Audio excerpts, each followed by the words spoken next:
바로가 가까이 올 때 이스라엘 자손이 눈을 들어본즉 애굽 사람들이 자기들 뒤에 이른지라. 이스라엘 자손이 심히 두려워하여 여호와께 부르짖고 그들이 또 모세에게 이르되 애굽에 매장지가 없어서 당신이 우리를 이끌어내어 이 광야에서 죽게 하느냐. 어찌하여 당신이 우리를 애굽에서 이끌어내어 우리에게 이같이 하느냐. 애굽에 남아 있었으면 힘들게 무거운 짐 지고 두벅두벅 걸어서 이거 홍해 바다 앞까지 걸어올 필요도 없었고, 또 애국 군대에 의해서 죽지도 않았을 건데, 죽을 이유가 없었을 건데 괜히 따라와가지고 이 고생한다 이렇게 생각을 하였습니다.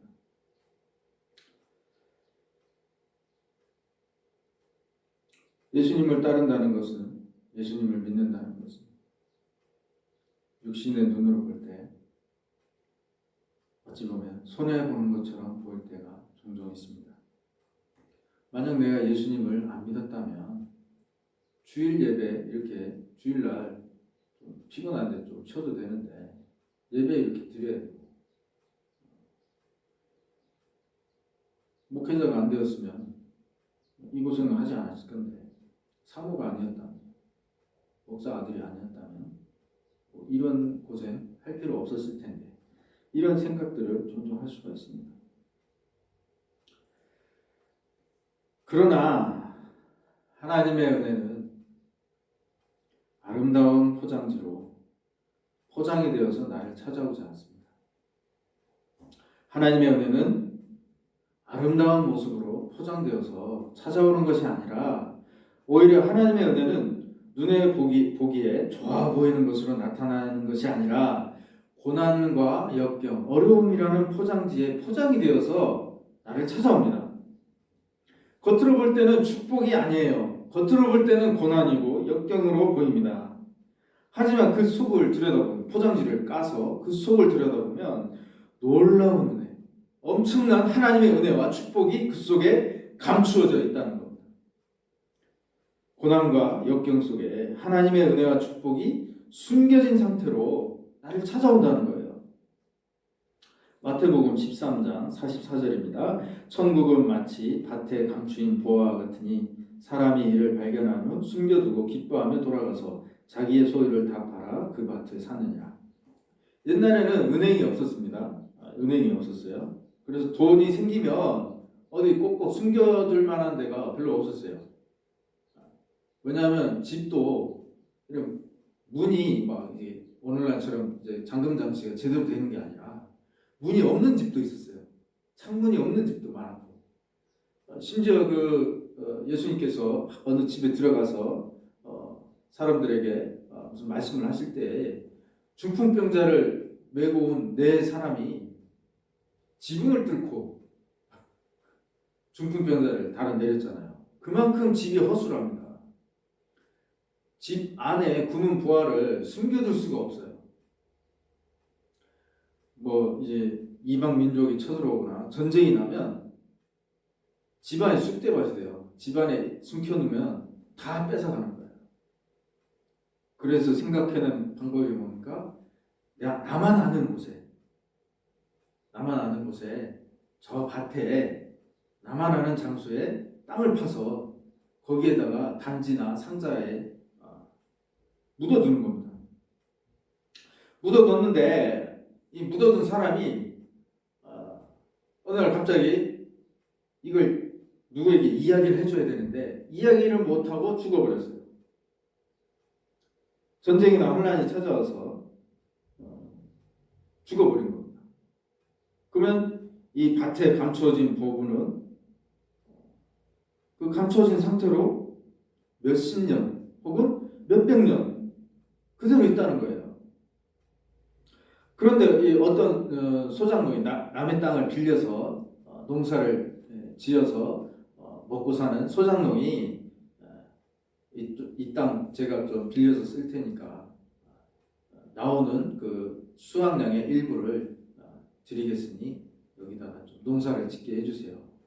그래, 그럼 그렇게 해라 해서 땅을 이제 갑니다. 땅을 가는데 뭐가 틀컥 걸려요. 돌인가 싶어가지고 그냥 지나갈까 하다가 좀 느낌이 이상해요. 그래서 땅을 파봤어요.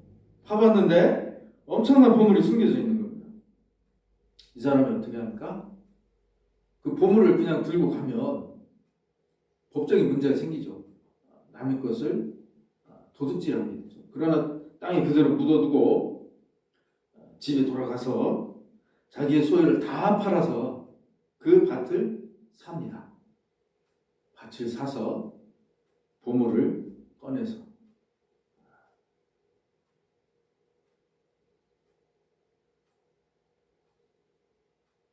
더 좋은 것을 얻게 되죠. 이 사람은 밭을 갈아야 되는 수고와 고생을 해야 돼요. 밭이 겉으로 볼 때는 어떻습니까? 농사를 지어야 되는 그 땅을 보면 일단 허리가 아파요.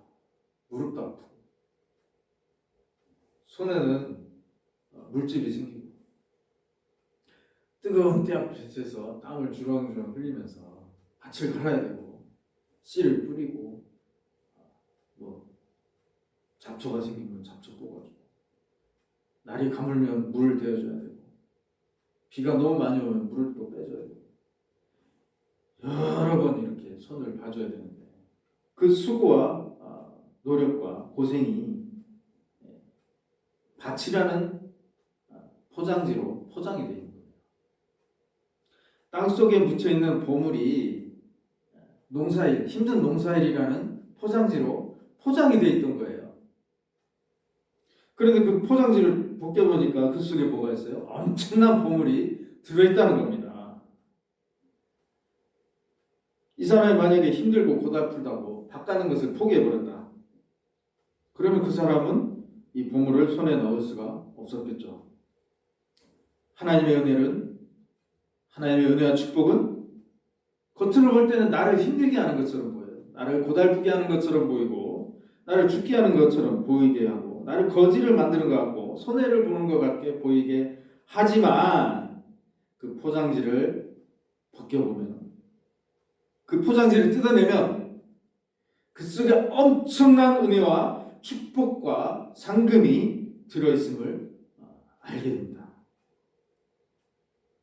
하지만 우리가 그 겉 포장지만 보고 원망하거나 불평하거나 짜증내거나 화내거나 낙심하면 어떻게 됩니까? 하나님께서 준비해 두신 은혜와 축복을 받을 수 있을까요? 절대로 받을 수 없겠죠. 밭에 감추어진 보물을 발견할 수 있을까요? 찾아낼 수 있었을까요? 절대로 못 찾습니다.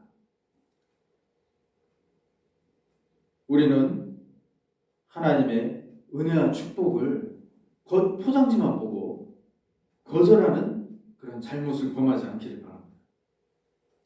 이스라엘 백성들이 이 광야 생활을 할 때입니다. 출애굽하고 나서 한 달 정도 된 기간에 가나안 땅을 정탐하러 갔습니다. 각 지파별로 대표 한 명씩 뽑아서 12명을 가나안 땅에 40일간 정탐하도록 했습니다. 하고 돌아와 보니까 그곳은 과연 적각꿀이 흐르는 땅이요. 과연 좋은 땅이었다. 하지만 우리는 그 땅에 들어가지 못한다. 10사람이 그렇게 이야기합니다. 그들이 가진 무기는 철병거요. 그들은 안악자손이요. 거인족이요. 힘이 기골이 장대하였고 또 그들의 성읍은 견고해서 우리가 그 성읍을 차지할 수가 없다. 우리 힘으로는 도저히 안 된다. 이렇게 이야기를 합니다. 우리가 애굽에서 무슨 일 했습니까? 벽돌 굽는 일만 했잖아요. 벽돌 만드는 일만 했는데 무슨 수로 저들과 싸워서 이깁니까? 도저히 못 싸웁니다. 할 수 없습니다. 만약에 우리가 그들과 싸워서 우리가 지면 우리의 처자식은 그들의 종이 될 것입니다. 이렇게 이야기를 합니다. 그들의 말이 틀린 말은 아닙니다. 하나님을 제외시켜놓고 인간의 눈으로 인간의 이성과 지성으로 판단해서 보면 그들의 말이 맞아요. 하지만 가나안 땅이라는 그 은혜와 축복이 안악자손과 철병과 견고한 성읍이라는 포장지로 포장이 되어 있던 거예요. 내 힘으로는 그것을 차지할 수 없습니다. 라는 말이 맞죠? 내 힘으로 차지할 수 없죠. 하나님의 은혜가 필요한 거죠. 하나님께서 도와주셔야 차지할 수 있는 땅이죠.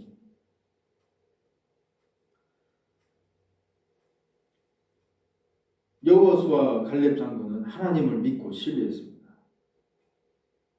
하나님 말씀이 하나도 땅에 떨어짐이 없이 다 이루어짐을 믿었습니다. 이제까지 인도해 주신 하나님께서 앞으로도 인도해 주실 것을 믿었습니다. 하나님을 신뢰함으로 여호수아와 갈렙 장군 가나안 땅이라는 그 하나님께서 예비해 두신 보화, 보물, 축복과 은혜를 차지하게 되는 겁니다. 우리가 흔히 쓰는 말 중에 설상가상이라는 말이 있습니다. 눈이 내린 위에 서리까지 덮였다. 그런 이야기죠. 엎친 데 덮친 격으로 안 좋은 일이 생겼는데 더 안 좋은 일이 또 생기는 그런 일을 우리가 설상가상이라고 합니다.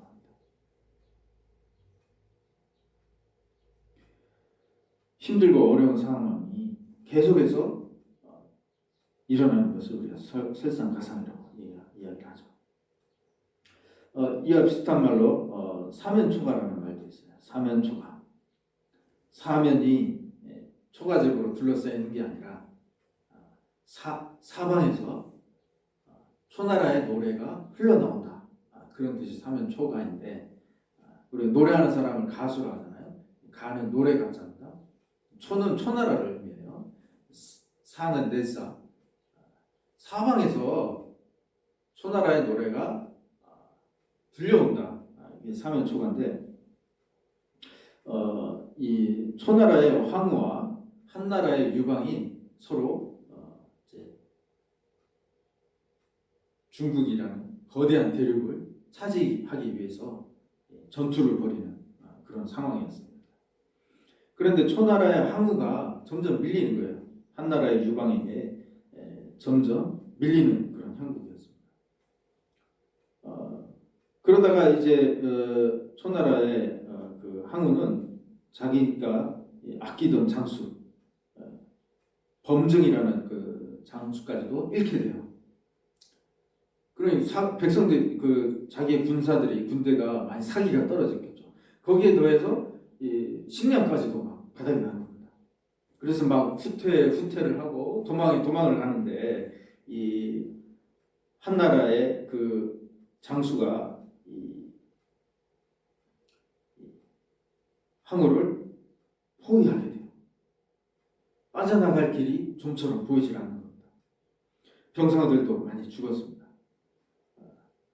그러던 어느 날 밤에 이렇게 후퇴하면서 대치하고 있던 그런 상황인데 사방에서 초나라의 노래가 흘러나오는 거예요. 초나라 항우의 나라거든요.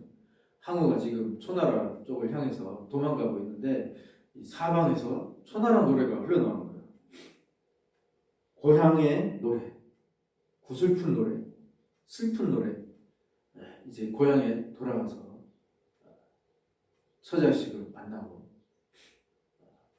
연로하신 부모님을 섬기는 그런 노래, 그런 노래를 구슬프게 부르는 겁니다. 그 노래를 듣자 이제 초나라 항우가 깜짝 놀란 거예요. 아니 벌써 초나라가 한나라에게 멸망이 되었나? 한나라가 우리 초나라를 빼앗아 버렸나? 그런 생각이 든 겁니다. 이때 이제 그 초나라의 장군이 우민이라는 장군이 이제 도저히 살 길이 없습니다. 나는 여기서 죽겠습니다 하고 자결해요. 황후는 얼마 안 되는 군사들을 이끌고 초나라로 후퇴를 합니다. 가다가 강을 만나요. 강을 건너려고 하는데 한나라의 군대가 덮친 거예요. 그는 이제 빠져나가지 못하고 그곳에서 죽게 됩니다. 이 사면초가라는 말은 사방이 막혀 있어서 어느 쪽으로도 이제 갈 수 없는 그런 상황을 표현한 말이 사면초가입니다. 지금 이스라엘의 모습이 이와 비슷해요. 설상가상, 사면초가 이런 말과 비슷합니다. 홍해 바다를 앞에 두고 있는 이스라엘 백성들의 입장에서는 지금 초나라의 항우와 매우 비슷한 그런 상황이었습니다. 어떻게 할 수도 없고 저렇게 할 수도 없고 이리로 갈 수도 없고 저리로 갈 수도 없는 그런 상황이었습니다. 도저히 사람의 힘으로는 어떻게 할 수 없는 그런 상황이었습니다.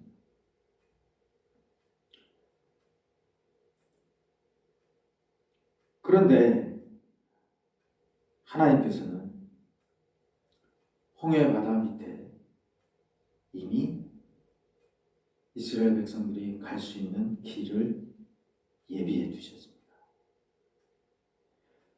사람들이 알지 못하는 길, 하나님만 아는 길, 도저히 사람의 힘과 능력과 지혜로는 할 수 없는 길을, 만들 수 없는 길을 하나님께서는 이미 예비해 두셨습니다.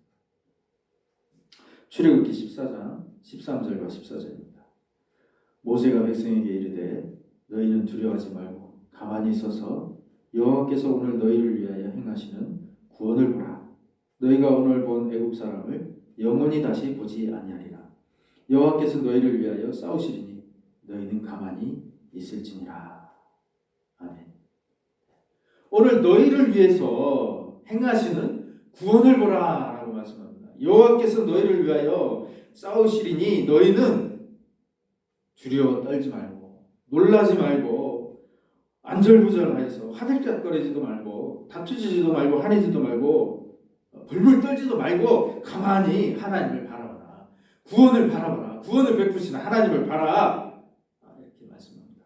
하나님께서 너희를 위해서 싸우실 것이니 너희는 하나님의 행하시는 구원을 바라봐라. 이렇게 말씀합니다. 현실을 바라볼 것이 아니라 지금 나의 암담한 상황을 바라볼 것이 아니라 구원을 베푸시는 하나님을 바라볼 것이라. 구원의 하나님을 볼 것이라. 이렇게 말씀합니다. 저는 이번 선거를 통해서 많이 허탈해하게 되었습니다. 이제 대한민국 진짜 망했구나 이런 생각이 들었습니다. 하지만 오늘 말씀은 무엇이라고 말씀합니까? 홍해를 바라볼 것이 아니라 뒤에 뒤쫓아오는 바로의 군대를 바라볼 것이 아니라 지금 이 나라의 이 상황 현실만을 바라볼 것이 아니라 우리 교회의 현실만을 바라볼 것이 아니라 우리 가정의 현실만을 바라볼 것이 아니라 우리에게 구원을 행하시는 하나님을 바라볼 거라. 하나님을 바라보라. 이렇게 말씀하고 있습니다. 오늘 너희를 위하여 행하시는 구원을 바라보라. 말씀하고 있습니다.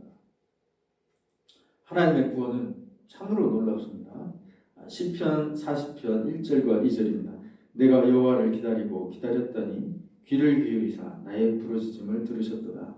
나를 기가 막힐 웅덩이와 수렁에서 끌어올리시고 내 발을 반석 위에 두사 내 걸음을 견고하게 하셨도다. 시편 40편은 다윗의 시입니다. 다윗이 사울을 피해서 약 10년간 도망을 다녔습니다. 10년이라는 세월 동안 사울을 피하여 다니다가 죽을 고생을 여러 번 했어요. 그것을 다윗은 기가 막힐 웅덩이라고 표현하고 있습니다. 이 중동 지방에는 비가 적게 와요. 그래서 물을 구하기가 힘듭니다. 땅을 파서 땅을 깊숙이 파면 지하수가 올라와요. 그런데 이제 땅을 판다고 다 지하수가 올라오는 게 아니라 어떤 데는 파도 물이 안 나와요. 땅을 파고 들어가는데 엄청 깊이 들어가는데 물이 안 나와요. 그러면 그것을 다시 메꿔놔야 되는데 땅 파다가 힘을 다 쓰니까 메꿔놓을 힘이 없는 거예요. 아이고 힘들다. 다른 데 파야 되겠다. 이렇게 하고 다른 데 가서 팝니다. 그러면 그 구덩이는 그대로 구덩이로 남아있는 거예요. 사람이 지나가다가 모르고 빠지면 구덩이 빠져서 어디 다리가 다치거나 심하게 부상을 입고 올라가려고 하니까 몸이 여기저기 쑤시고 아파서 올라가기가 힘든 거예요. 몸은 아프지, 웅덩이는 깊지. 어떻게 올라가요? 누군가 와서 도와줘야 되는데 혼자 지나가다가 빠진 거예요. 어떻게 빠져나옵니까 여기서? 막막하죠. 기가 막힙니다 여기서. 기가 막혀요. 아 이제 난 죽었구나. 여기서 굶어 죽는구나.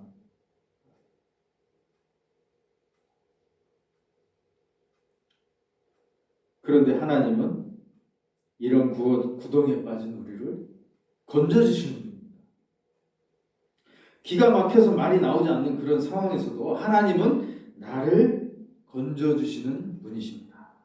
내 힘으로는 절대로 해결할 수 없는 그런 문제도 우리 하나님은 해결해 주실 수 있는 분입니다. 하나님을 믿고 의지함으로 하나님의 구원을 날마다 누리며 사시기를 바랍니다. 구덩이에서 나오는 것은 하나님을 의지하고 믿고 신뢰함으로 구덩이에서 나와서 구원을 누리며 살 수 있게 되는 것입니다.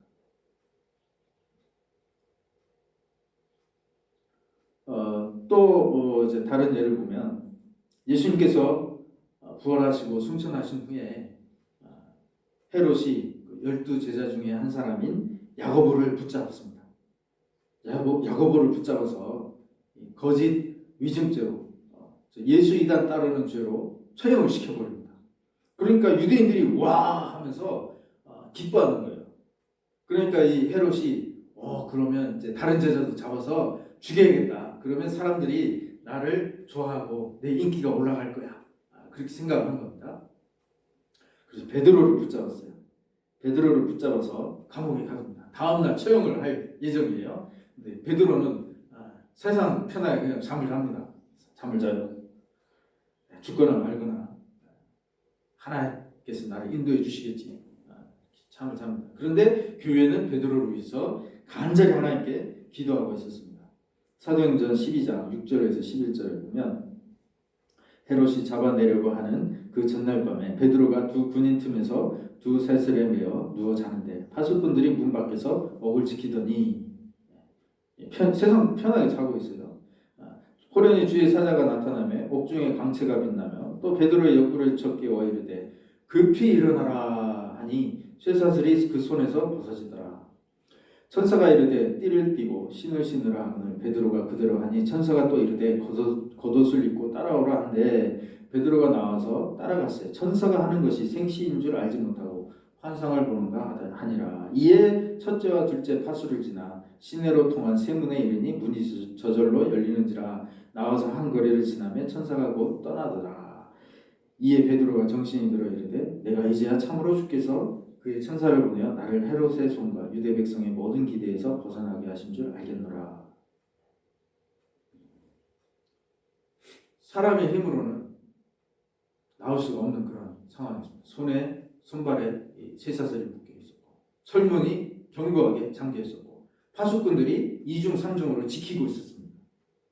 그런데 문이 저절로 열리고 묶여있던 쇠사슬이 저절로 풀리고 파수꾼들은 잠자고 있고 베드로는 유유히 천사의 손을 잡고 거리로 나오는 겁니다. 하나님의 구원은 참으로 놀라워요. 사람의 힘으로는 절대 나올 수 없는 그런 문이 감옥이었어요. 정말 하나님의 이 구원의 은혜, 이 은혜는 상상할 수조차 없는 그런 기이한 방법으로 일어납니다. 내가 생각하지도 못했던 방법. 누가 바다 밑에 길이 있었을 것이라고 생각했겠어요? 누가 이 깊은 웅덩이에서 꺼내줄 거라 생각을 했겠습니까? 누가 베드로를 감옥에서 꺼내줄 거라 생각을 했겠어요? 우리가 믿는 하나님은 우리처럼 나약한 분이 아닙니다. 우리가 믿는 하나님은 우리처럼 가난한 분도 아닙니다. 우리가 믿는 하나님은 우리처럼 지식과 지혜가 부족한 분도 아니에요. 우리가 믿는 하나님은 전능하신 하나님입니다. 우리가 믿는 하나님은 모든 것을 아시고 모든 것을 하실 수 있는 전지전능하신 분이고 불가능이 없는 그런 하나님이십니다. 모든 만물을 말씀으로 창조하신 창조주 하나님이세요. 나를 사랑하시는 하나님께서 나와 함께 하시면 나는 매일매일 유월절에 그 은혜를 누리며 구원의 은혜를 누리며 질병으로부터의 구원, 가난과 저주로부터의 구원, 어둠의 세력으로부터의 구원, 절망으로부터의 구원, 모든 문제로부터의 구원, 고민과 염려, 걱정, 근심으로부터의 구원, 자녀 문제로부터의 구원, 여러 가지 문제로부터 구원을 누리며 살 수 있게 되는 겁니다. 내 힘과 내 방법으로는 도저히 해결할 수 없는 것도 우리 하나님께서 행하시면 놀라운 방법으로 구원이 나타난다는 겁니다. 예수님이 바로 구원이십니다. 예수님 자신이 복음이십니다. 예수님 자신이 구원이고 예수님 자신이 복음이에요. 하나님의 구원을 보라. 오늘 행하시는 하나님의 구원을 보라. 너희는 가만히 있어서 하나님께서 행하시는 구원을 보라. 이 말은 무슨 말입니까? 우리의 구원을 베푸시는 예수님을 바라보라. 그런 말씀입니다.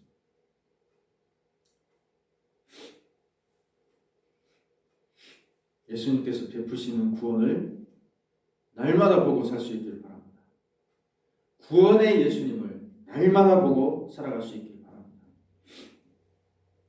우리는 지금 내가 처한 상황만을 바라보고 현실만을 바라보고 처참해진 현실 앞에서 넋을 놓고 한탄하며 아파하는 것이 아닙니다. 이스라엘 백성들처럼 혼란하고 방방 뛰면서 안전부절하고 어쩔 줄 몰라서 이제 죽었구나 모세로 원망하고 하나님을 원망하는 것이 아니라 그 겉 포장지만 보고 낙심하는 것이 아니라 그 포장지를 까면 그 속에 있는 놀라운 하나님의 은혜와 축복이 있음을 알고 구원을 베푸시는 우리 주님을 바라봐야 됩니다. 성령 안에서 보여주시는 주님의 얼굴을 봐야 돼요. 성경 속에 기록된 그 예수님, 성령께서 그 예수님을 우리를 그 상황 가운데로 인도하여 주셔서 살아계신 예수님의 그 형상을 보게 해주십니다. 지금 나와 함께 하시는 예수님을 보여주십니다. 예수님의 구원입니다. 예수님이 복음이에요. 구원을 보라. 예수님을 보라. 성령께서 성령 안에서 우리 주님의 얼굴을 보여주시는데 우리 주님의 얼굴을 날마다 보고 살아라. 그런 말씀을 하고 있습니다. 불신의 말을 하고 짜증을 내고 화를 내고 미워하고 다투고 호들갑 떠는 게 아니라 가만히 서서 오늘 나에게 구원을 베풀어 주시는 우리 주님을 바라보라. 우리 예수님을 바라보라. 예수님을 바라보기 위해서 어떻게 해야 됩니까? 기도하고 예배드리고 찬양하고 하나님의 말씀을 붙잡고 의지하는 구하고 찾고 두드리면 구하는 자에게 성령을 주셔서 성령 안에서 성령께서 우리를 예수 그리스도께로 인도하여 예수님의 얼굴을 보게 해주시죠. 예수님이 바로 구원입니다. 예수님을 볼 때 구원이 내게 임하게 되는 거예요.